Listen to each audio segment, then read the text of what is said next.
हज़रत उमर अपने साथियों के साथ जंगल में से गुज़र रहे हैं। उमर फारूक के साथियों ने कहा भूख लग रही है, कुछ खाना बना लिया जाए। तो कहा कि चलो ये चरवाहा बकरियां चरा रहा है, इससे एक बकरी ख़रीद लेते हैं। हज़रत उमर ने कहा बीनी शातन, एक बकरी बेचोगे मुझे, एक बकरी मुझे बेच दो। चरवाहे ने कहा बकरी मेरी नहीं है, मेरे मालिक की है, हम तो ग़ुलाम हैं, हम तो उसका हुक्म मानते हुए बकरी चराने आए जंगल में। उसको मालूम नहीं कि मेरे सामने जो हस्ती खड़ी है ये 22 लाख मुरब्बा मील पर हुकूमत करने वाली हस्ती है, ये उमर है, उसको मालूम नहीं है चरवाहे। हज़रत उमर ने उसका इम्तहान लिया, कहा अरे मालिक की है तो क्या हुआ, मालिक से कह देना जंगल में भेड़िया आया एक बकरी खा गया, और क्या क्या कर लेगा वो, तेरा कुछ नहीं करेगा, और हम खाल उतार के तुझे दे देंगे, उसमें खून लगा लेना, कह देना देख लो ये खाल छोड़ गया। उस चरवाहे ने कहा खामोश, हजरत उमर से 22 लाख मुरब्बा मील पर हुकूमत करने वाली शख्सियत से खामोश, मुझे बता रहे हो अपने मालिक से कह देना, मैं तुझे तो जानता नहीं हूं कि तू कौन है, लेकिन इतना सुन मैं मोहम्मद रसूलुल्लाह का उम्मती हूं।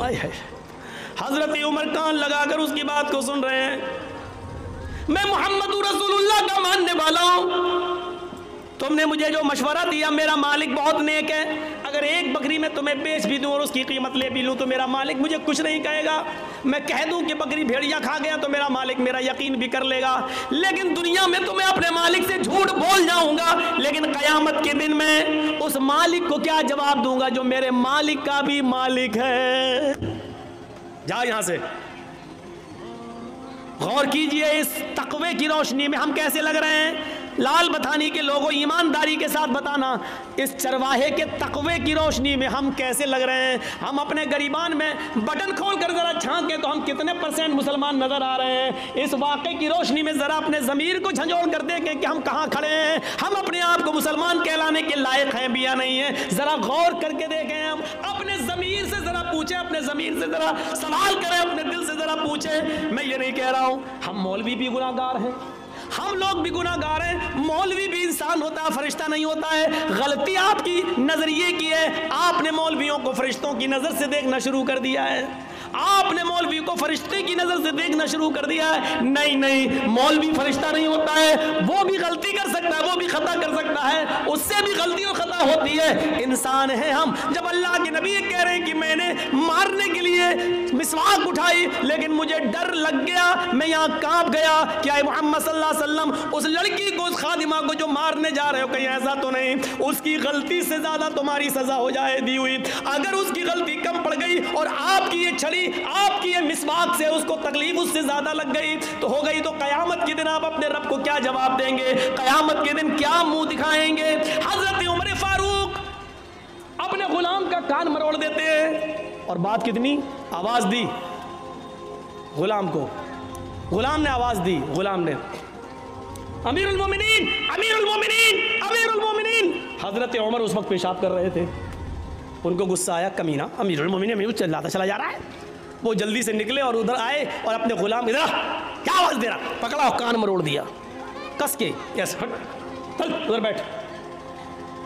उस गुलाम ने सिर्फ इतना कहा, अमीरुल मोमिनीन मैं आपका खादिम हूँ, आपका गुलाम हूँ, आपने मेरा कान जो मरोड़ा है, मुझे ऐसा लगता है कि मैंने कोई गलती नहीं की है, लेकिन अगर आपको लगता है कि आपने जायज़ सही वजह से, सही रीज़न की वजह से आपने मेरा कान मरोड़ा है तो ठीक है, लेकिन एक बार गौर कर लेना कि आपने मेरा कान सही मरोड़ा या गलत, और कुछ नहीं, इतना कहा। हज़रत उमर ने कहा जब तुझे मालूम था कि मैं इस्तिंजा कर रहा हूँ, पेशाब कर रहा हूँ, तो तू अमीरुल मोमिनीन क्यों चिल्ला रहा था। उसने कहा अमीरुल मोमिनीन उस ज़ात की कसम जिसके कब्ज़े में मेरी जान है, अगर मुझे मालूम होता कि आप फला जगह बैठ कर इस्तिंजा कर रहे हैं, पेशाब कर रहे हैं, तो मैं आपको नहीं बोलता। मैं इतना पागल नहीं हूँ कि देख लूँ कि कोई आदमी पेशाब कर रहा और उसके बावजूद भी चिल्लाता रहूँ। मुझे मालूम है कि बगैर इस्तिंजा किए हुए कोई आ ही नहीं सकता है, तो मैं क्यों चिल्लाता, मुझे नहीं मालूम था। हज़रत उमर ने कहा तुम ठीक कह रहे हो, इधर आओ, जितनी जोर से मैंने तुम्हारा कान मरोड़ा है, तुम भी मेरे कान को उतनी तेज, उतनी सख्ती के साथ तुम भी मरोड़ लो। उसने कहा अमीरुल मोमिनीन आपको अपनी गलती का एहसास हो गया, हमने आपको माफ़ कर दिया। हज़रत उमर कहते नहीं, अब तो मैं इस कान को मरोड़ कर अपना बदला लेना होगा। उसने कहा मैंने माफ़ कर दिया। कहा नहीं, तुम मुझे इसलिए माफ़ कर रहे हो क्योंकि मैं तुम्हारा मालिक हूँ, मैं तुम्हारा आका हूँ, तुम मेरे गुलाम हो, इसलिए मेरे डर से तुम माफ़ कर रहे हो। उसने कहा मैं अल्लाह के लिए आपको माफ़ कर रहा हूँ। कहा नहीं नहीं, मैं इंतकाम दूंगा, तुम अपना बदला ले लो। जब हज़रत उमर ने ज़िद की तो उसने कान मरोड़ दिया। हज़रत उमर को मालूम था कि मैंने इसका कान कितनी तेज़ मरोड़ा। कहा और तेज़, और तेज़। नहीं, अभी भी तुम रियायत कर रहे हो, और तेज़।